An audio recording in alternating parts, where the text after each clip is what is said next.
Your grandfather paid $40 a ton for fertilizer, applied it himself, mixed it himself, understood exactly what he was putting on his ground.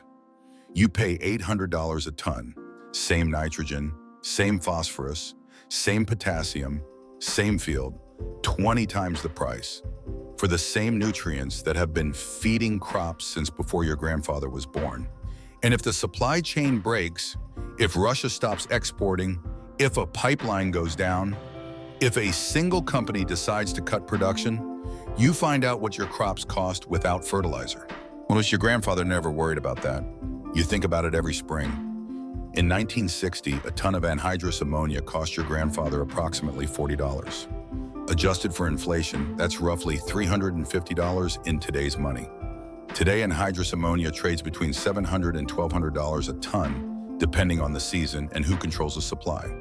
Inflation explains $350. It does not explain $800. Well, the difference between $350 and $800 is $450 per ton. That has nothing to do with what it costs to make nitrogen fertilizer and everything to do with who controls the market that sells it.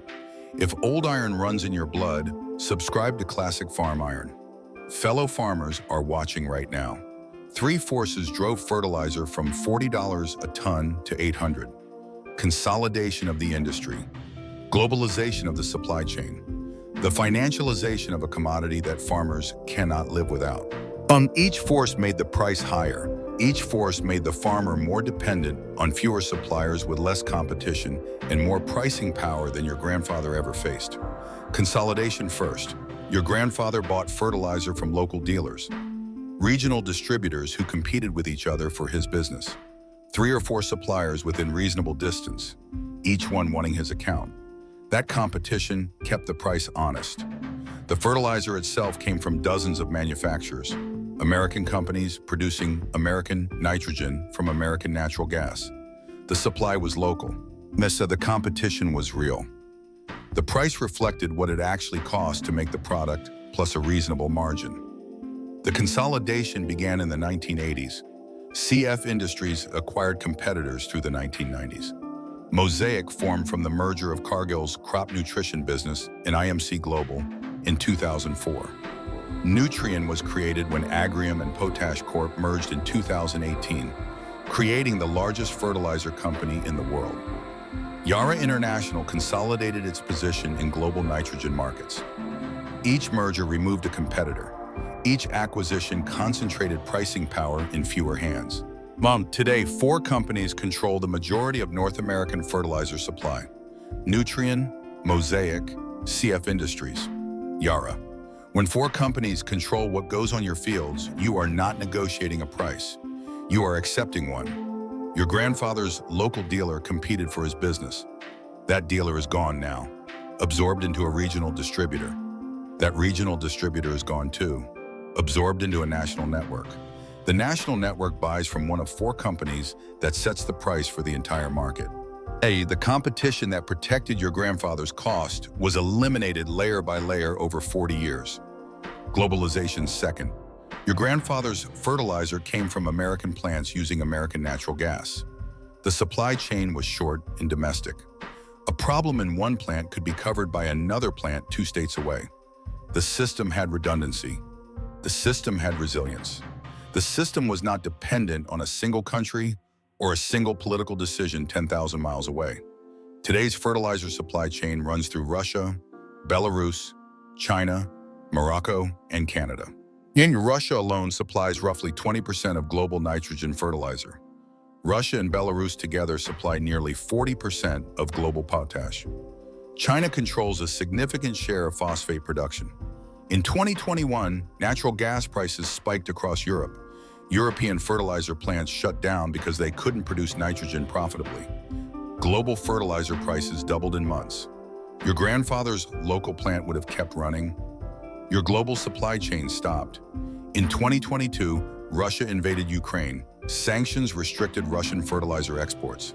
Anhydrous ammonia prices hit $1,200 a ton. Farmers who had locked in contracts at $400 couldn't believe their luck. Farmers buying spot market couldn't believe their invoices. Your grandfather's fertilizer price was never set by a war in Eastern Europe. Yours is. The supply chain vulnerability goes deeper than war and politics. Natural gas is the primary feedstock for nitrogen fertilizer. Roughly 70% of the cost of producing anhydrous ammonia is natural gas. When natural gas prices rise, nitrogen fertilizer prices rise. When natural gas prices spike dramatically, fertilizer prices spike dramatically. Your grandfather's fertilizer cost was not linked to petroleum markets, not linked to natural gas futures, not linked to currency exchange rates in countries he'd never visited. His cost was local. His supply was domestic. His price was determined by what it cost to make fertilizer in the next state over. Your cost is determined by natural gas prices in Europe, political stability in Russia, export policy in China, currency movements in Brazil, and the quarterly earnings targets of 4 multinational corporations. Wanted all of this before you ever order a pound of product. Financialization third. Fertilizer was once a commodity priced on what it cost to produce plus a reasonable margin. Simple, transparent, connected to actual production economics. Today, fertilizer is traded on global commodity markets. Futures contracts, options, speculative positions taken by investment funds that have no intention of ever taking delivery of a single ton of product.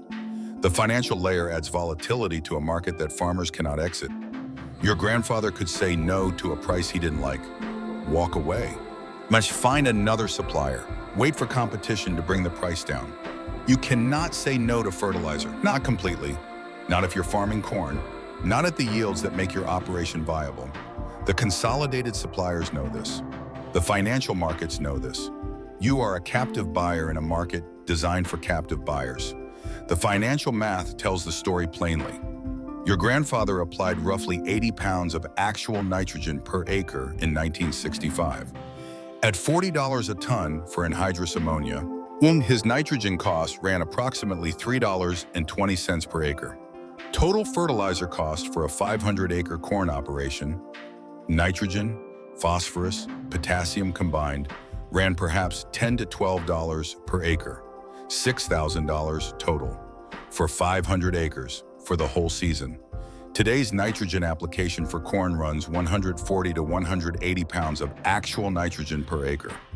At $800 a ton for anhydrous ammonia, nitrogen alone costs $56 to $72 per acre. Yet total fertilizer cost for that same 500-acre operation, nitrogen, phosphorus, potassium, runs $120 to $150 per acre, $60,000 to $75,000 for 500 acres for the whole season. $6,000, $70,000, same 500 acres, same crop, same soil that needs the same nutrients it has always needed. Some farmers found partial answers: precision application, variable rate technology that puts fertilizer only where the soil needs it, or reducing total application without reducing yield. The technology works.